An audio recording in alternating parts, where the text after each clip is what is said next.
আসুন আজ আমরা সহজেই ফিউ লিটল এবং এ ফিউ এ লিটলের ব্যবহার জানব। ফিউ এবং এ ফিউ কাউন্টেবল নাউনের অর্থ প্রকাশ করে এবং little a little uncountable noun প্রকাশ করে। শুরুতেই জেনে নিই ফিউ আর লিটল নেগেটিভ অর্থ প্রকাশ করে, অর্থাৎ যার মানে একেবারেই নেই বললেই চলে, যার ফুল মিনিং হয় almost no.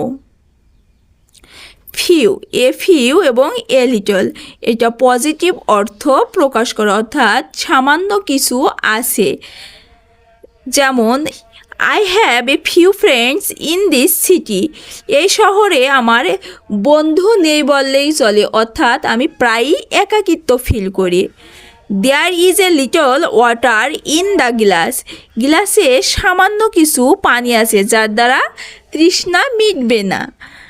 I have a few friends in the city, এই শহরে আমার কিছু বন্ধু আছে, যেহেতু এখানে এ ফিউ ব্যবহৃত হচ্ছে, অর্থাৎ পজিটিভ অর্থ প্রকাশ করে এ ফিউ এর ক্ষেত্রে, তাহলে এই শহরে আমার কিছু বন্ধু আছে যাতে আমি একাকিত্ব বোধ করি না।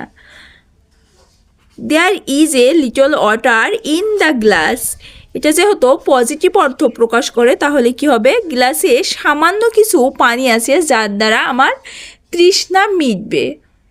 আশা করি বুঝতে পেরেছেন। ধন্যবাদ সবাইকে।